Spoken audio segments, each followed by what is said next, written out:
Olá, tudo bem com vocês?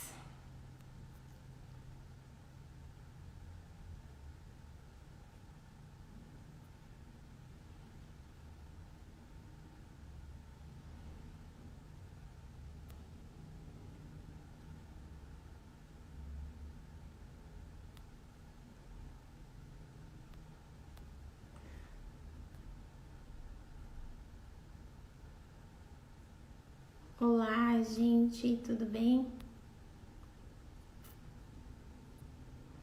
Vamos esperar a doutora e a gente vai dar só um tempinho para a gente poder conversar aqui.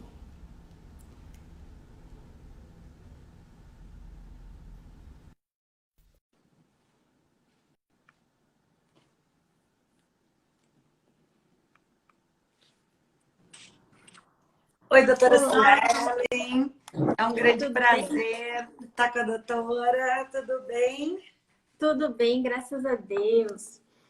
Prazer é meu e eu fiz esse convite. Eu gostaria de agradecer pela doutora ter aceitado para responder todos os questionamentos que a gente vem recebendo aqui nesses últimos tempos. E só queria informar também que a live vai ficar gravada para quem não conseguiu assistir, porque muita gente falou, eu não vou conseguir assistir por conta do horário, mas a live vai ficar gravada, tá bom? Doutora, eu gostaria que se você se apresentasse para a gente. Então tá. Doutora Suelen, muito obrigada pelo convite. Me sinto muito honrada.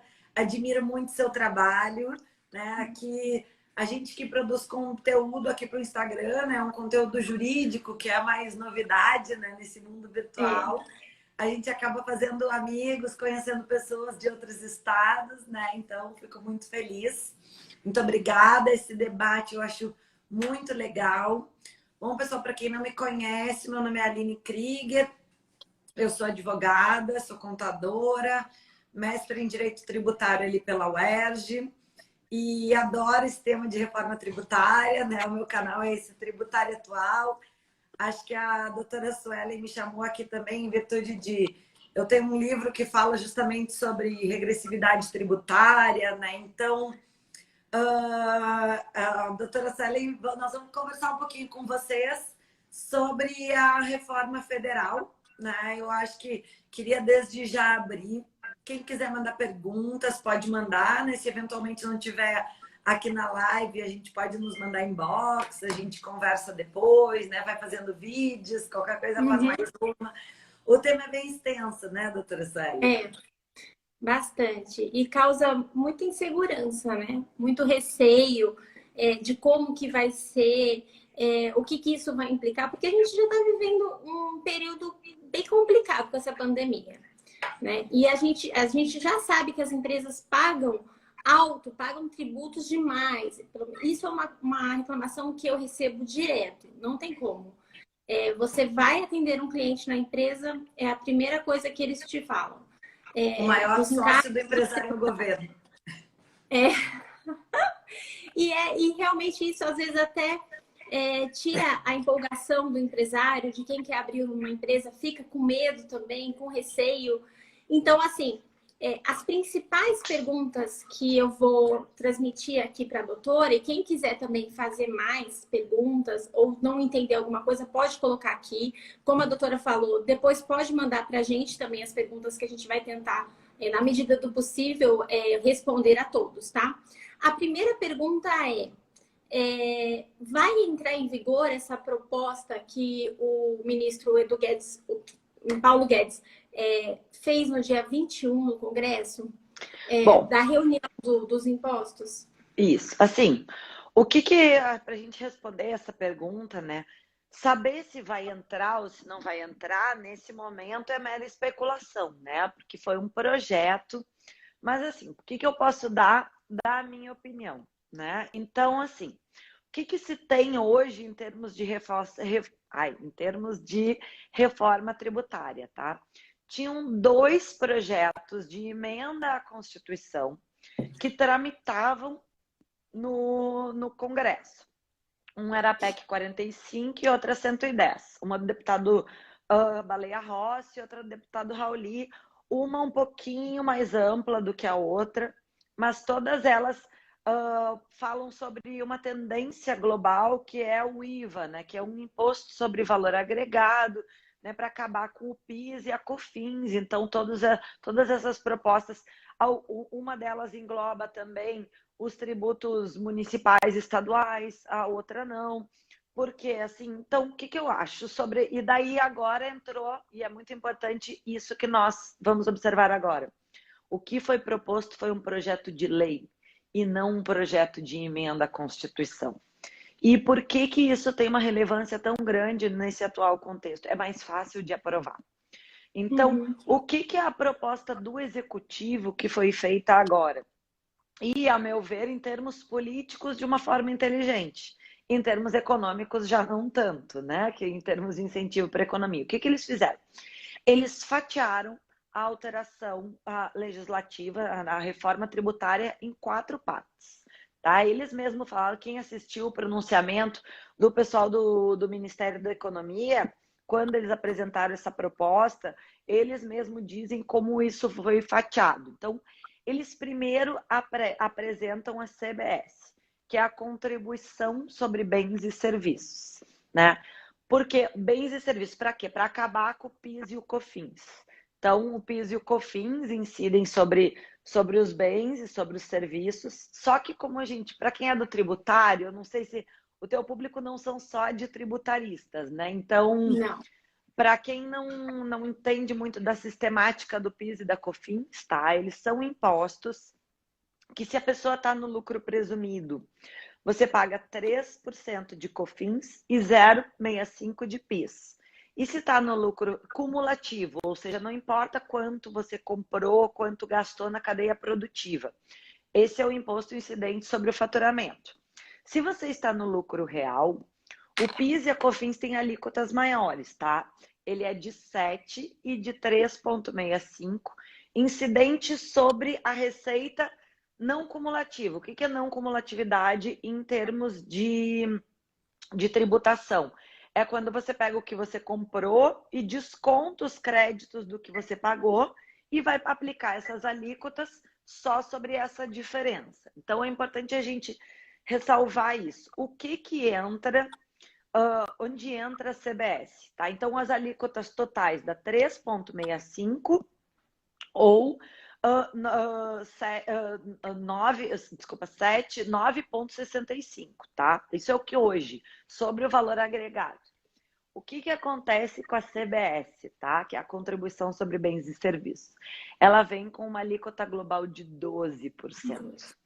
Então, assim, e como é que depois eu vou comentar sobre ela, mas assim, retomando o fatiado que eles fizeram. Eles fatiaram em 4 pedaços a reforma que vai ser proposta. E eles vão propor um depois do outro, tá? Então, primeiro, acabar com o PIS e COFINS e entrar na CBS, tá? Daí, depois, eles querem mexer no IPI, que também é um imposto incidente sobre o consumo. IPI significa Imposto sobre Produtos Industrializados, tá? E eles querem mudar a sistemática e eles querem tributar um pouquinho mais os produtos que a gente chama em economia produtos com externalidades negativas. O que acontece? São produtos que, quando consumidos, teoricamente fazem mal para a população, né? Não fazem tão bem. Então, o que seria o chamado imposto sobre o pecado, que é o que os livros chamam. Então, assim, sobre cigarro, bebidas alcoólicas e todos esses produtos com externalidades negativas. Esse é um segundo passo que ainda não foi proposto, mas eles querem sim mexer no IPI e aumentar essas alíquotas desses tributos. Por quê? Porque eles estão tentando ajeitar a carga tributária. O grande escopo total da proposta governamental, né, é proposto, eu não sei se eu concordo, eu acho que não, acho que tem sim aumento de carga tributária para alguns setores. Eles dizem que não vai aumentar a carga tributária. Eu acho muito difícil. Eles dizem que no final de tudo não vai aumentar a carga tributária, mas se você faz uma reforma fatiada e primeiro aumenta, já aumentou, né? Então aí na minha opinião já tá divergindo um pouquinho, né? A terceira parte que eles querem propor é uma reforma sobre a tributação da renda. Então, onde é que entra a questão da reforma que eles querem propor? Bem a questão do imposto de renda, pessoa física e a tributação dos lucros. A doutora Suelen me perguntou, nós somos dos poucos países desse mundo que não tributa lucros distribuídos. A meu ver, a nossa base tributária está toda equivocada. Porque o que, que acontece? No momento que a gente tributa faturamento e não lucro, tem empresa que não tem lucro nenhum, que está no prejuízo e segue pagando tributos. E tem empresas que lucram um monte e pagam muito menos. Então, cadê a equidade em termos de tributação, né? Essa base está errada. Ela tem que ser corrigida.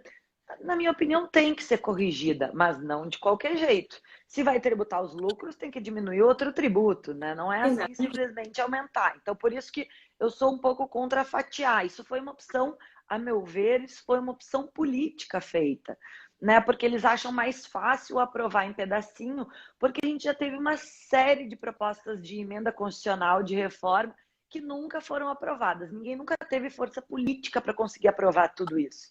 E agora, quando a gente vê essas propostas de hoje em dia, o que, que é a minha impressão? Todo mundo quer ser o pai da criança, né? E daí um apresenta uma, outra apresenta outra. Então, assim, então a questão da reforma vem da parte do imposto de renda, que eles também querem apresentar. Vamos falar primeiro sobre o CBS, e daí, se der tempo, a gente ainda vai falando sobre os outros. E, Tá. em quarto lugar, que é a quarta fase que eles vão apresentar, seria a redução da carga tributária sobre a folha de pagamento. Né? Por quê? Esse é o tema mais questionado também. Porque, Exatamente. na verdade, seria para compensar, né? A princípio, a ideia era essa. Mas tá em Mas aí quarto pegar... lugar, né? Exatamente. E aí? E quando? Porque o que, que acontece? Uma das aprovações não está necessariamente vinculada a outra aprovação. E Uhum. aí? E depois que o governo se acostumou, eu sou que nem tu, né? A gente é da iniciativa privada, a gente defende empresário. Eu sou, em termos de corrente ideal filosófica, eu sou uma liberal igualitária, não sou uma libertária, também não sou uma socialista, eu sou aquela do meio, a turma do meio do caminho, né? Mas, assim, acho que tem que ter justiça social, sim. Acho que tem que, sim, atender os desassistidos, mas eu também acho que não tem que acabar com a economia. E a gente está vivendo num momento de pandemia, onde o empresário está absolutamente prejudicado. Eu imagino que no escritório da doutora, da mesma forma que no meu, diversos empresários devem te ligar desesperados todos os dias, né? Tem gente fechando as portas, tem gente Sim. demitindo muita gente. Então, assim, eu não sei se... Eu acho que eles estão aproveitando o gancho para tentar passar uma reforma política, né? Desculpa, uma reforma tributária nesse meio turbilhão. Só que, a meu ver, teria que, pelo menos, as propostas ser aprovadas ao mesmo tempo. O que, que eu acho sobre desoneração da folha? A desoneração da folha é necessária. A gente é um dos poucos países nesse mundo onde tributa absolutamente a folha de pagamento. Isso é um desincentivo total ao emprego. Com certeza. A gente tem um movimento de pejotização absurdo, única e exclusivamente porque a nossa carga tributária sobre a folha de salários é absurda. Então, assim, eu até tinha umas tabelas, tinha um curso que eu dava que era de gestão de escritórios, e assim, uma empresa do Simples, se ela é do anexo 3, desses que desoneram, mesmo assim, com a nossa legislação trabalhista, o empresário já tem um aumento de custo de 33% aproximado do custo de salário. Então, assim, se eu te prometer um salário de 1.000, é 1.333 que eu vou gastar como empresária. E você vai receber no seu bolso 890, porque ainda tem, digamos, os 11% retido de INSS. Então, olha só, no mercado de trabalho, quando se negocia salários, não se negocia salários de uma forma justa, né? Porque, na verdade, quem paga o grande fatia desses impostos, isso aí é o trabalhador e o empresário, né? Então, acaba prejudicando. Só que, então, vamos facultar, né, no momento que se desonera a folha de pagamento, vamos facultar ao trabalhador que ele gaste os seus recursos e recolha seus tributos aonde ele quiser. Se ele quiser gastar um monte em produtos com externalidades negativas e pagar um monte de IPI, ele que pague. Mas assim, não, né, que se ache uma outra forma de custear essa previdência, que se entre na repartição na repartição de receita dos impostos, desse monte de contribuição, né? Mas a folha, a meu ver, tem que ser desonerada, né? Ter 20% de INSS patronal, mais chega a 5,8% de terceiros e sistema S, tudo, se chega a 25,8% só de tributos sobre a folha, a grosso modo. Então, tu imagina. Fora, doutora Aline, fora, só fazer um adendo, fora que quando, por exemplo, eu vou na empresa do cliente, ele me fala assim, eu vou contratar e esse empregado vai me custar tanto por mês. E isso, se quando ele sair, ele ainda não entrar com uma reclamação trabalhista. Exatamente. Aí o que acontece? Ele já quer fazer um cálculo até aproximado do que ele pode gastar se essa pessoa for recorrer à justiça. Então, isso é um incentivo? Exatamente. O empresário realmente fica tentando de qualquer forma, o que eles estão fazendo agora? Pelo menos assim, boa parte dos meus clientes. Tentando informatizar ao máximo para contar com empregados muito menos. E isso não é legal, isso vai acabar com a economia. Porque se não tem trabalho, essas pessoas não vão comprar, e aí como que vai ficar tudo? Por isso que realmente, se a gente conseguisse ao menos reduzir esse custo, seria mais interessante para o empresário. E o que você falou é realmente pertinente. A pejotização está aí por conta disso. Exatamente. Eles estão deixando de ganhar, já que eles querem ganhar, eles estão deixando de ganhar porque não tem um planejamento adequado para isso. Porque quando se estuda economia, não sei se a doutora sabe, eu também sou contadora, né? Então, a gente ali na URGS, os primeiros 3 anos, os primeiros 2 anos é todo mundo junto, administração, contábeis e economia. Então, se estuda muito. Então, assim, o que é um princípio básico de economia? No momento que se aumenta o movimento da economia, mesmo que se baixe as alíquotas, se tem um aumento arrecadatório, porque se aumenta numa base maior. Então, o que seria você dar mais dinheiro para o trabalhador brasileiro? Porque o que acontece? A negociação de salário hoje, o empresário, quem contrata, eu sou empregadora desde os 23 anos. Então, assim, a gente tem 20 pessoas que trabalham para nós. Eu faço esse cálculo para ver se ele cabe no meu fluxo financeiro. Qualquer empresário faz. E não significa que eu sou má. Eu tenho amor pela minha equipe, eles são ótimos, eles trabalham super bem. Só que é o seguinte, eu não tenho dinheiro para pagar mais. Eu tenho que contar com o governo que é sócio deles também.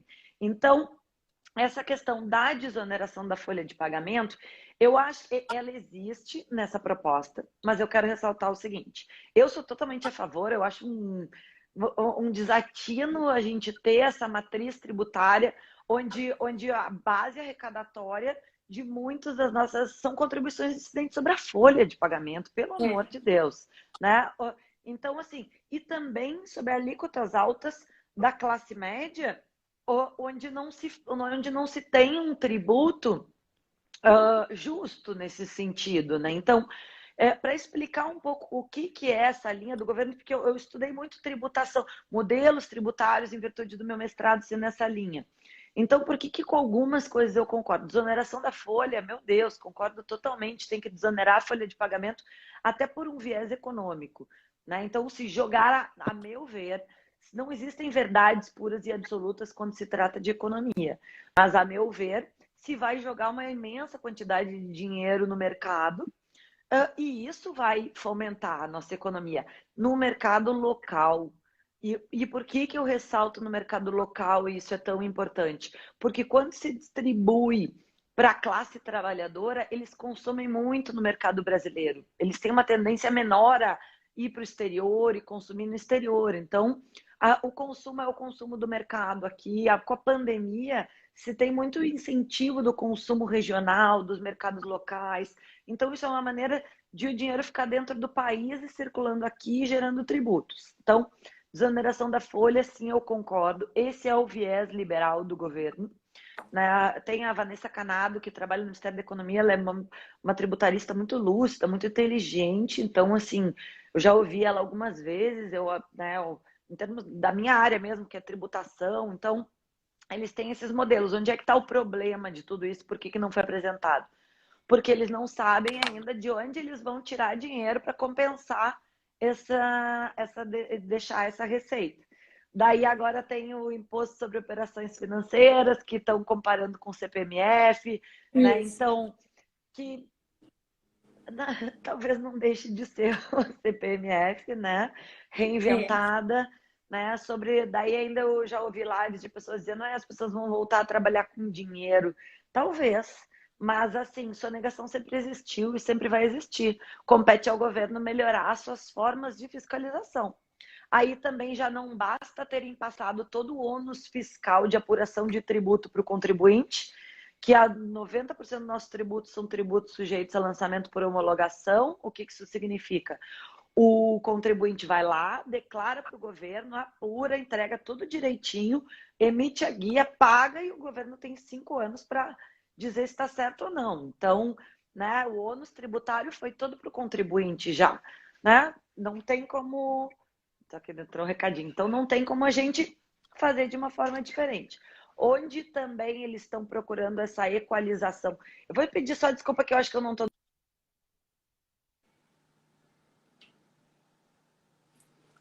Ai, acho que...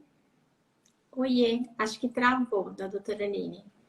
Espera só um minutinho, gente. Eu tô... Voltou. Eu tô agora, entrei no 5G, melhorou um pouquinho. Então, assim, dentro desse contexto todo, o que eu acho? Acho que vai demorar um pouquinho para eles proporem, não é nem para ser aprovado, para eles proporem a questão da desoneração sobre a folha, né? É uma demanda dos empresários, mas não é uma demanda com um impacto social tão grande, né? Então, essa é a minha opinião. Ela é a 4ª fase, eles ainda estão fazendo entrevista. É muito legal, gente. Quem quiser assistir, é uma live, um webinar, mas está disponível no YouTube. O ministro, não é o Guedes, mas é a Vanessa Canado e mais um secretário de Economia. Eles apresentam as motivações, tá bem bacana. Tá ali cozinhando, eu costumo brincar que assim, vai ali cozinhar uma coisa, vai fazer uma coisa e deixa rolando ali, fica assistindo, é legal. Daí vem a questão da reforma da tributação sobre a renda. Eles procuram também critérios de justiça, eles também ainda não têm certeza de como vai ser feito, mas assim, tenham uma certeza. Assim, eu não posso dizer absoluta, nem ser mãe de nada, mas assim, gente, a isenção da distribuição de lucros está com os dias contados, tá? Até a Espanha, que era um país que tinha isso, mudou isso agora. Tem só 3 países no mundo que não tributam distribuição de dividendos, tá? O Brasil é um deles. Então, assim, tá com os dias contados, isso aí vai tributar. Só que eles têm que bolar um modelo onde tribute a distribuição de lucros e não simplesmente aumente a tributação. Tem que, então, desonerar a tributação sobre o faturamento, né? Reduzir. E daí... Então, assim, nessa dos lucros, pessoal, tá na mira da Receita de fiscalização, tá na mira de todo mundo, tá sendo falado. A própria academia, que a gente chama, né, os advogados que discutem direito tributário, olha, 90% defende a tributação sobre os lucros sob um prisma de justiça, né, de justiça fiscal, de equidade tributária. Então, e isso entra no viés da tributação sobre a renda, porque o que acontece? Às vezes, eu não vou mentir, teve um determinado ano onde a minha alíquota de imposto de renda foi 4%. Entende? Porque eu tive um problema de saúde, daí eu tive realmente muitas despesas médicas e tal. Mas por que eu pude deduzir as minhas despesas médicas? Porque eu tenho condições de pagar médicos caros.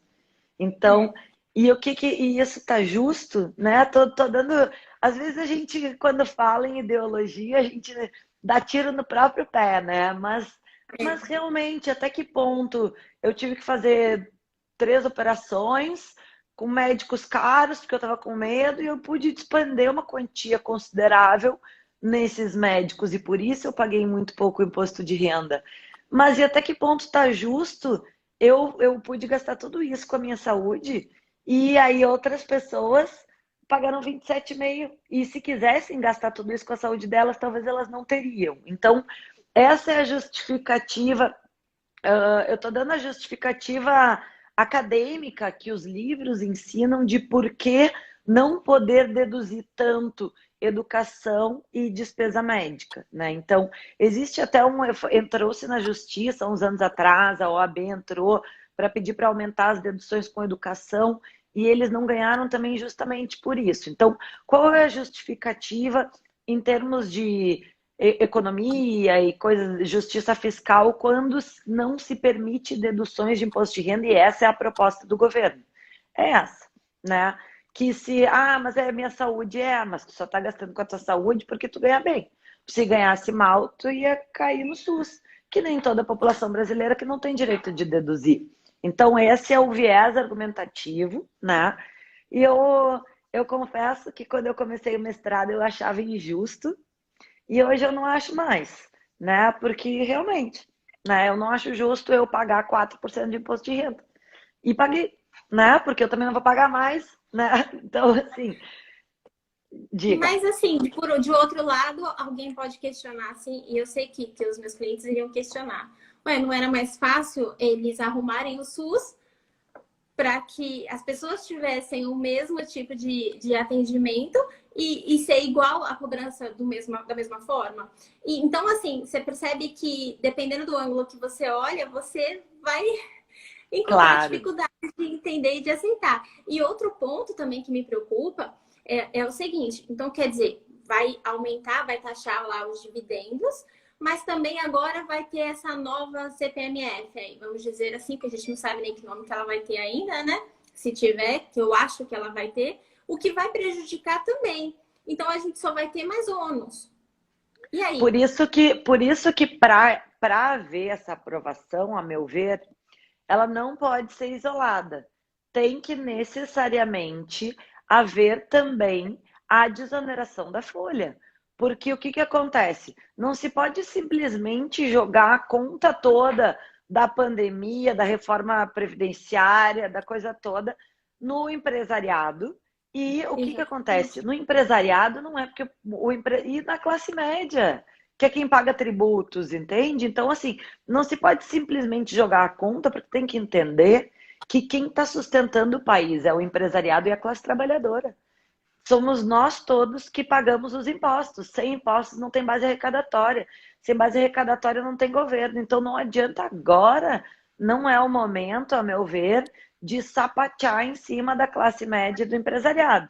Então eu acho que assim, essa história de fatiar que eles estão fazendo, eu acho que ela vai prejudicar muito, e agora eu vou entrar na parte que prejudica. Se antes de desonerar a folha, eles fizerem assim por pedaços e fizerem primeiro a CBS e primeiro o IPI, o empresariado está bastante prejudicado. E agora eu vou explicar por quê, né? Vamos entrar na CBS, né? Mas só um minutinho, doutora, só Diga. responde uma pergunta aqui que fizeram. Se Diga. diminuir os lucros dos investimentos no Brasil, isso não vai causar evasão de capital? Até porque eu sei também que muitas pessoas, muitas empresas saíram do Brasil para produzir lá fora. Exatamente. Por essas questões. E o que a doutora entende sobre isso? Eu entendo assim, para fazer uma reforma tributária inteligente, né, a gente não vai poder ter aumento de impostos. Então, o que acontece? Vai ter que ser atrelado a se vai tributar os lucros, então reduz as alíquotas de outros impostos incidentes sobre o faturamento. Porque daí até acredito que se chega num critério mais justo. Então, se vai tributar só quem tem lucro. Porque hoje em dia a nossa base tributária é sobre o faturamento. Ou seja, digamos, faturei 100 mil, né? Vou pagar 16,33% se eu sou uma empresa de consultoria, tá? Só que assim, se a minha consultoria eu precifiquei errado e tive que contratar muito mais profissionais do que eu precisava, E dos meus 100 mil, eu gastei 105 para prestar aquele serviço e tive um prejuízo de 5 naquele projeto que eu fiz, eu ainda vou ter que pagar 16,33 para o governo. Então, assim, daí não, né? Então, se vai tributar os lucros, se nos meus 100 mil eu tiver que tributar 16,33, porque é a base que se presume que teve isso aí é com base numa margem de presunção de lucro de 32%. Então, de 100 mil, presume-se que 32 mil eu gastei e o resto eu ganhei, né? E daí eu paguei impostos sobre isso. Sobre tudo, mas né, isso aí são bases presumidas. Isso é o lucro presumido de prestação de serviço de consultoria. Estou dando esse exemplo. Se vai Uhum. mudar, então tá. Eu faturei 100, lucrei 70, ok, pode incidir sobre os meus lucros de 70, mas não me bota mais os 16,33 sobre tudo. Porque daí vai ter que dizer, porque daí aquele mesmo cara que prestou um serviço de 100 mil e gastou 105, que foi o nosso exemplo anterior, esse cara aí não vai pagar imposto sobre lucro, porque ele não teve o lucro, mas daí ele vai ter que ter uma alíquota menor sobre igual ao outro, né? Daí, ok, vai se tributar quem ganha mais. Dentro desses critérios de justiça fiscal que eles estão querendo aplicar, ok, mas não é simplesmente jogar mais uma, né? Isso aí, porque daí o empresariado que está se esperneando com a água até aqui, louco É. para não se afogar, a gente anda. Eu moro hoje em dia no Rio de Janeiro e até ter a pandemia, eu trabalhava uma semana em Porto Alegre e 3 aqui no Rio. Então, assim, foram duas cidades com um comércio ativo, muitas pequenas empresas que a gente, né, trabalha em bairros muito comerciais, né, então, assim, mora também em lugares que tem muito serviço, então era muito restaurante, muita coisa, que esse pequeno empresário, ele fomenta muito a economia, né, ele é muito empregador, emprega muito mais do que daqui a pouco uma montadora que tem um sistema de robótica, que tem muitas máquinas e tal, o pequeno emprega muita gente e com isso se joga muito dinheiro na economia. Bom, aqui no Rio agora começou a melhorar um pouco, no meio porque abriu a economia de novo. Mas tem muita loja que desativou. Tu vê que ela desativou. Tá com não existe mais, entende? Tá ali com uma placa de aluga-se. Eu tô para te dizer que 20% de onde eu ando, eu moro aqui na zona sul do Rio, moro no Leblon, e meu escritório é aqui no Leblon, então eu caminho muito por aqui. Porque teoricamente é um bairro rico. Então, assim, o pessoal quebrou mesmo, fechou as portas, né? Em Porto Alegre, minha mãe estava comentando lá de Celinha, eu fui dar uma, porque lá tá tudo fechado ainda. Mas eu fui dar uma volta de carro, tá uma tristeza a cidade, tá tudo fechado, mas fechado com aluga-se, entende? Não é daqui a pouco voltaremos, chame no delivery, não. As pessoas estão fechando. Então, pô, nesse contexto agora, não dá para aumentar. Então, eu acho que assim, tem que fazer isso e assim, eu confesso que eu tenho uma simpatia pela, pelas decisões, por muitas decisões do Paulo Guedes, né? Eu acho ele um economista muito inteligente, né? Ninguém acerta todas e não existe em economia acertar todas, né? Mas um governo com um viés liberal em termos de tributação, que está com um pouco de preocupação na questão de justiça fiscal, até acho que tem um sentido, né? Não, economia é muito complicado porque não existem modelos perfeitos que a gente chama, né? Não existem verdades absolutas. Então, já na questão do imposto sobre do IPI reinventado, imposto sobre o pecado, que eles também querem tributar mais, eu tenho mais ou menos as minhas dúvidas, eu tenho dúvidas sobre a supertaxação em produtos com externalidades negativas, porque até que ponto a gente não tem que olhar para a nossa economia? A gente não tem que olhar, por exemplo, assim, o Rio Grande do Sul, a Souza Cruz ali, é uma super empregadora. A região de Santa Cruz do Sul é riquíssima em virtude da indústria do fumo.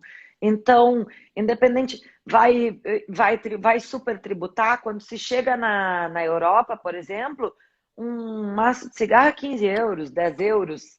Né? É impossível para uma população do tamanho do Brasil pagar esse tipo de. Sabe o que eu acho que vai acontecer? Sinceramente, eu acho que vai aumentar o contrabando. Então, É. assim, né?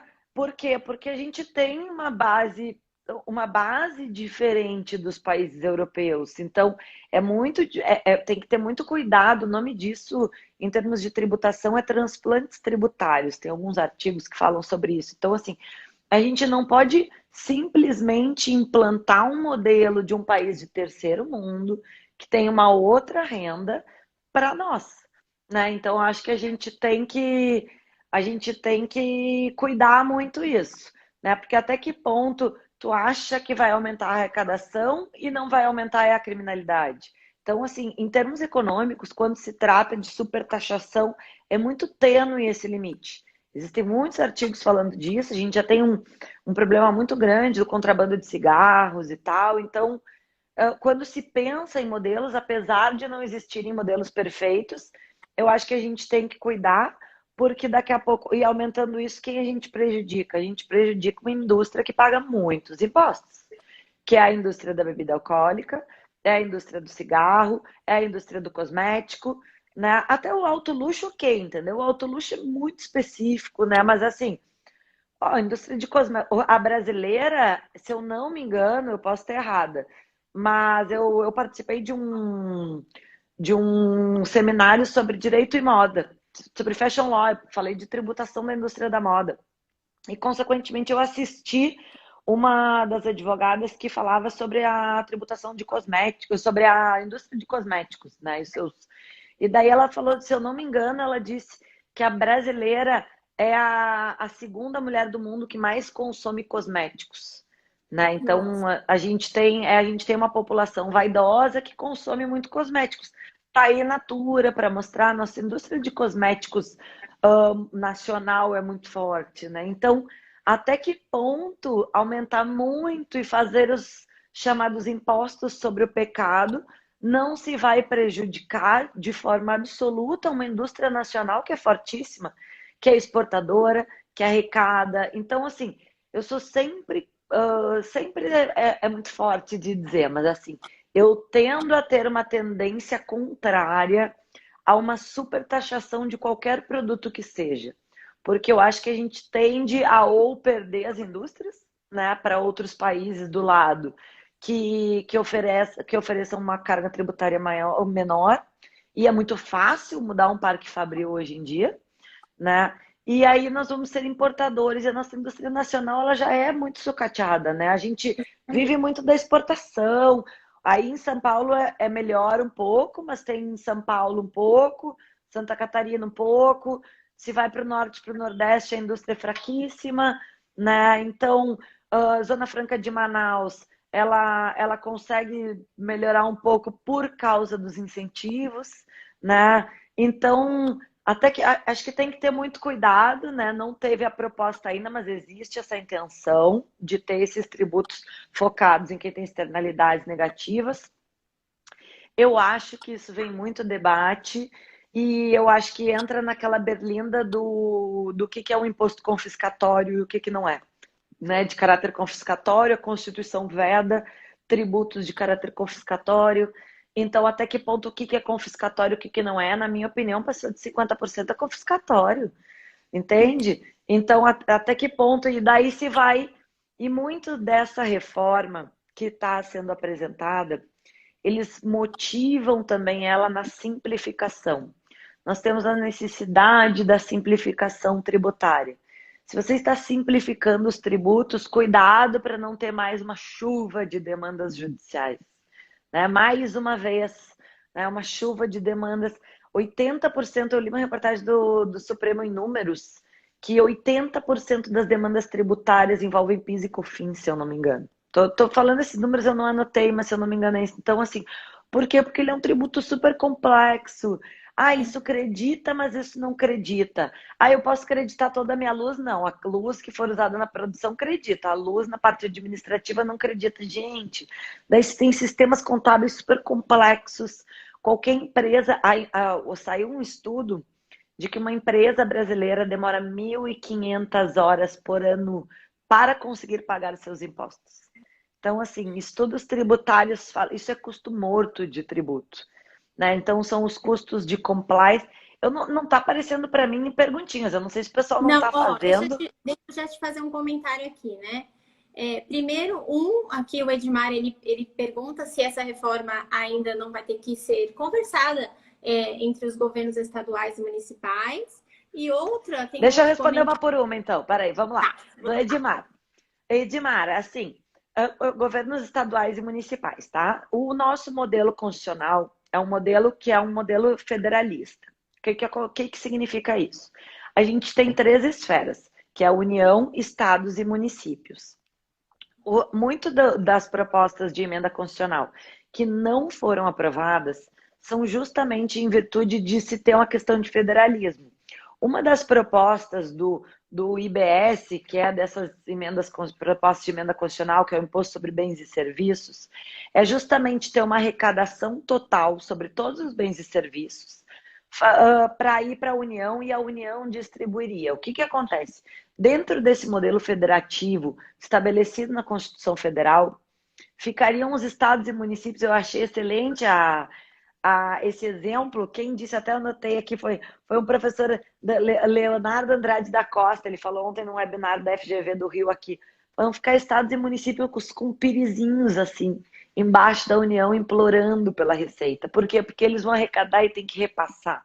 E daí os estados e municípios ficam reféns do repasse. Então, o que essa proposta do governo federal fez? Ela não se meteu nos tributos estaduais e municipais.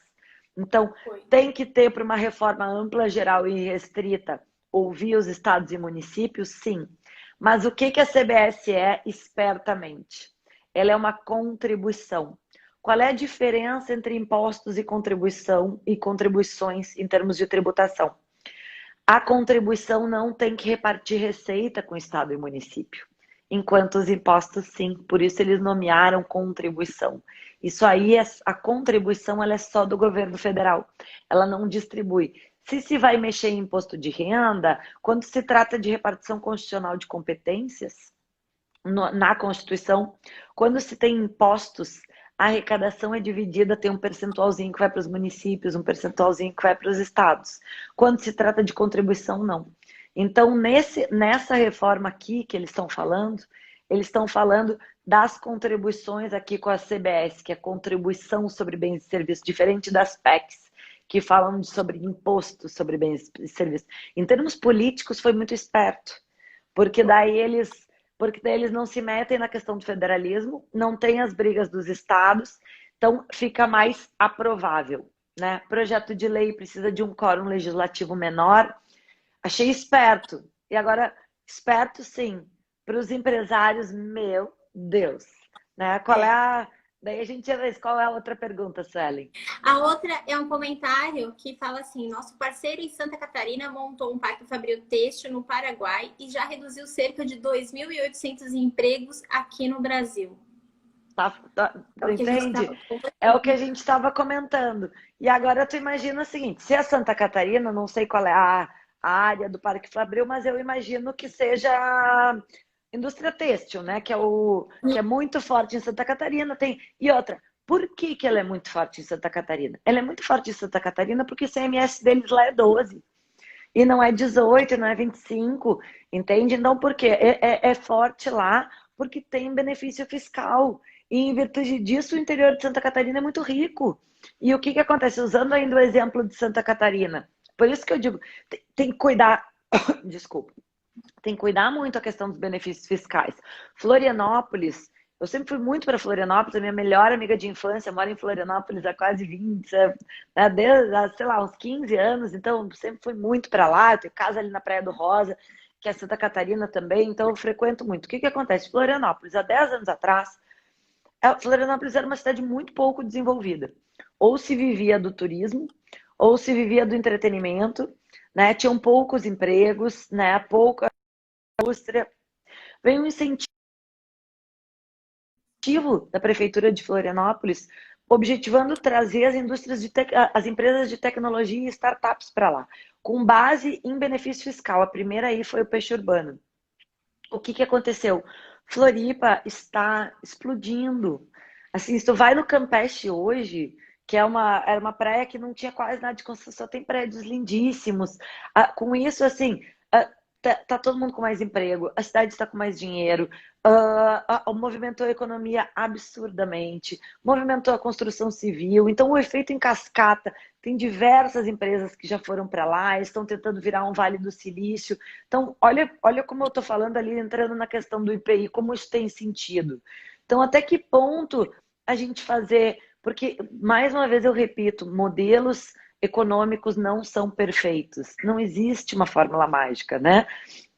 Uma coisa que eu ouvi ontem também nesse webinar, eu acho que foi, agora nem sei, mas eu assisti tanta coisa ontem na internet que eu achei muito fácil de explicar.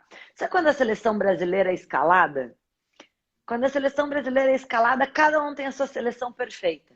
Né? Uns dizem que o Neymar tem que jogar no ataque, outros dizem que o Cebolinha vai, que o melhor goleiro é esse. Cada um tem a sua seleção perfeita. E, na verdade, é que não existe a seleção perfeita. Isso acontece também em reforma tributária e modelos econômicos. Mas toda opção implica em uma renúncia. E eu acho que a gente não pode, de forma alguma, ter opções que desincentivem a economia, que desincentivem o emprego, que desincentivem a industrialização. Nós somos hoje um celeiro.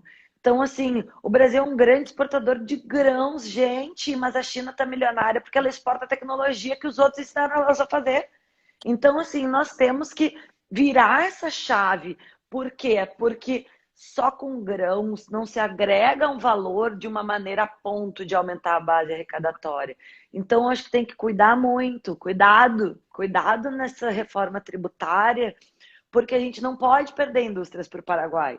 A gente não pode perder indústrias para a Argentina. Eu que sou gaúcha, morei minha vida inteira ali em Porto Alegre, estou só há 4 anos aqui no Rio.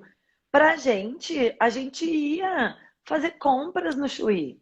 Por quê? Porque é normal, porque era mais barato eu comprar um batom na Lancôme no Chuí do que no shopping. E ainda comprava umas cucas na casa das cucas, dava um passeio e tal. Então, gente, quando se vive perto de fronteira, o sul, se isso entrar, o sul vai ser aniquilado. Porque assim, para quem é gaúcho e mora ali, eu sei que para quem é mais do centro do país não é tão normal. Gente, a gente tira férias no Uruguai, entende? A gente vai de carro, é a mesma distância de carro. Só que no Uruguai, olha como impacta a tributação até nas férias. Só que no Uruguai, se eu for passar um feriado no Uruguai, eu gasto a mesma coisa de gasolina do que para Santa Catarina, estando em Porto Alegre ou no Uruguai. Só que se eu for para o Uruguai, eu passo no Chuí no caminho e compro Nortenha litrão livre de impostos, compro vinho barato, compro um monte de coisa, vou comer e beber bem mais barato no meu feriado. E na volta ainda traz Ramon e queijo baratinho, maravilhoso, uma qualidade absoluta. Então, assim, tem que cuidar. Quando se tem, as empresas não são tão estáticas, né? A gente não é um país... Porque se os nossos vizinhos não tivessem recursos naturais, ok, mas eles têm. Então tem que cuidar, eles têm capital humano, têm recursos naturais. O que eu acho que nos salva é o fato de a Argentina estar insistindo em ter sempre um governo de esquerda. Daí as empresas não querem ir para lá. Porque se a Argentina começa a dar mais incentivo para empresariado e entrar numa política mais agressiva de incentivos fiscais e coisa desse gênero, então assim, a questão da tributação, eu entendo, a gente tem que sempre cuidar. Não tem que ter erosão da base arrecadatória, mas também não pode perder as empresas. Então esse ajuste tem que ser muito cuidadoso, tem que ser muito tênue. Então, tem mais alguma pergunta? Eu posso falar da CBS aqui? É que para mim as perguntas não estão aparecendo. Tem um monte de gente aqui agradecendo, elogiando, mas pergunta não tem mais por enquanto. Vamos ver. Então, quem quiser fazer, aproveita, gente. Que a gente... Até os últimos 10 minutinhos, senão vai ficar gravada, né? Tem que derrubar, senão a gente... Então, assim, gente, o que é importante sobre a CBS, que, assim, se ela vai ser aprovada ou não sei, isso é um jogo político, né? Então, a gente não tem como saber, mas eu também acho que o governo não apresentaria se não tivesse chance de aprovação, né? Eles devem ter conversado com algumas coisas, se vê que está mais aliado com o Centrão, não sei como é que anda, eu confesso que em termos de política, assim, eu não sei exatamente se o governo federal tem a maioria do Congresso ou não hoje em dia. Não sei mesmo. Se alguém aí souber, entende um pouco mais de como é que está hoje em dia, me ajuda aqui, porque essa aí eu não sei. Mas assim, se tem força política para aprovar um projeto de lei, agora, por exemplo, isso entra em vigor em 6 meses. Gente, 6 meses é muito rápido. Então, assim, o que os empresários têm que cuidar? Gente, não vai desonerar a folha dentro desses 6 meses. Então, corre para ajustar preço. Não tem o que fazer. Porque muitas vezes o empresário de agora, por exemplo, a indústria têxtil, agora ele está dando os preços da coleção de inverno do ano que vem. E se vier em 6 meses, isso vai patrolar no faturamento de todo mundo. Então, o que tem que cuidar? O que é a CBS? Ela é 12% sobre a receita bruta. O que tem de diferente do PIS e da COFINS? A CBS não incide sobre receitas financeiras, tá? É só sobre a receita operacional. E é sobre a receita, ou seja, eles dizem que ele é um tributo não cumulativo por essência. Quando se tem no exterior a não cumulatividade financeira, é diferente da nossa não cumulatividade, que tem coisa que deduz, tem coisa que não deduz, e dá essa bagunça, essa chuva, o que é insumo, o que não é, um horror, um caos para todo mundo. Então, assim, o que é a CBS? A CBS é não cumulativa e tudo deduz, é não cumulativo financeiro, gastou, deduz. A grosso modo, né, gente? Mas assim, é um resumo, porque agora nós temos 5 minutos para falar disso. Então, ela é sobre o que sobra, né? Tira da base de cálculo dela os outros tributos e tal, né? Acho que muito motivado pelas decisões já do Supremo de excluir ICMS, ISS, tudo da base de cálculo do PIS e da COFINS, né? Então, ele é um tributo que é só sobre o ganho, só que é o seguinte, em determinadas atividades que não tem tanta despesa, como no caso prestação de serviço, o exemplo da consultoria que eu dei, aumentou-se em 9,5% a tributação. Então, gente, se você é uma consultoria, um escritório de advocacia, dentista, médico, e tudo isso, você vai ter um aumento tributário de quase 10%. Porque o que acontece? O grande valor agregado está no conhecimento intelectual. Então, se tem, em termos de imposto de renda, quando se está falando do profissional liberado, do serviço de profissão legalmente habilitada, que são os exemplos que eu falei, se tem a presunção de 32% e aplicam os impostos aí. E aí, o PIS e a COFINS eram de 3,65%. E vai passar para 12%. Então, assim, é muita diferença, gente, né? Então, tem um aumento tributário muito grande. E por que eu sou contra nesse caso, né? Eu acho que tinha que ter esse ajuste ou alguma compensação, ou pelo menos uma regra de transição um pouquinho maior. Porque o que acontece? Quem é que emprega mesmo? E aí volta para aquele papo do início da nossa live, né? Quem é o grande empregador do Brasil? O grande empregador do Brasil não são as montadoras, né? São os prestadores de serviço, o mercadinho, o pequeno comércio. Então, puxa, né? Eu acho que, assim, nesse momento que justamente a classe média está tão prejudicada, né? Eu acho que, assim, esse não era o momento do aumento de impostos, pelo menos não para esses, sabe? Então, assim, que fizesse mais de uma alíquota, eu sei que eles tendem a simplificar. E por que eu estou falando isso? Em virtude disso, eu acho que vai ser mais difícil aprovar. Porque, assim, muita gente é prestador de serviço. E aí vai dos lobbies, né? Então, pô, pelo amor de Deus, né? Mas, assim, é porque é um grande empregador. É um momento de pandemia. Tá todo mundo de home office. O pessoal que presta serviço. Nós ali do escritório, nós estamos em home office desde o início de março.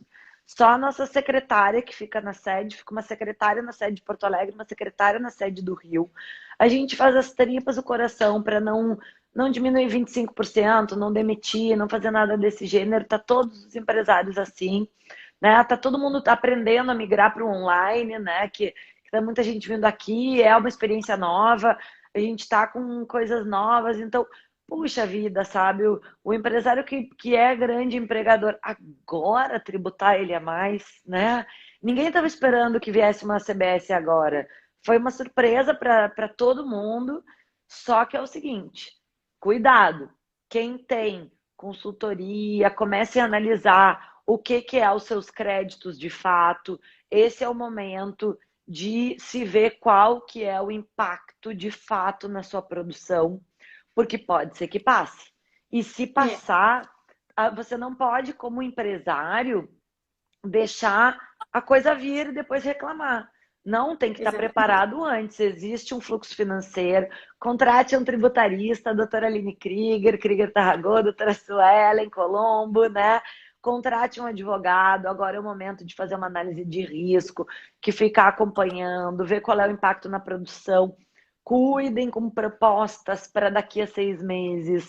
Né? Já existe essa proposta na precificação. Isso vai ter que ser incluído na precificação, porque senão pode impactar sobremaneira numa determinada produção.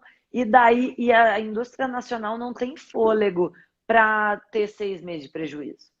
Então, não, aí assim, ela que acabou de sobreviver à pandemia, conseguiu falar, ufa, consegui sobreviver à pandemia, daqui 6 meses ela quebra.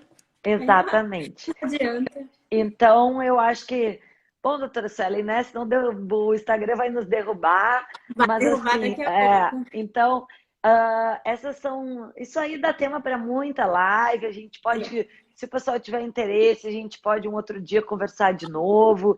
Né? Quem tiver interesse, mande inbox. Se tu me autorizar, eu vou botar no meu YouTube, pode ser? Pode. Eu consigo salvar quando tu colocares.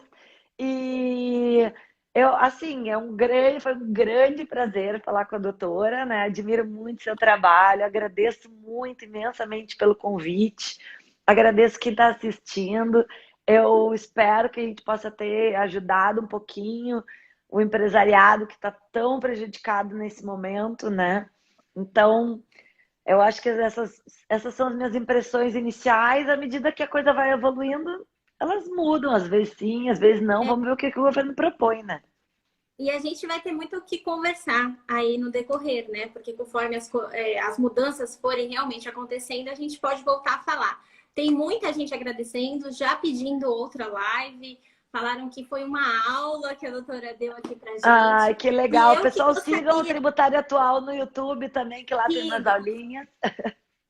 Não, gente, sigam ela sim, porque é excelente, é um conteúdo assim muito bom e vai deixar todo mundo atualizado. Porque é o que eu falei, eu trabalho aqui também no Brás, no Centrão de São Paulo, onde tudo acontece, muita gente fechou.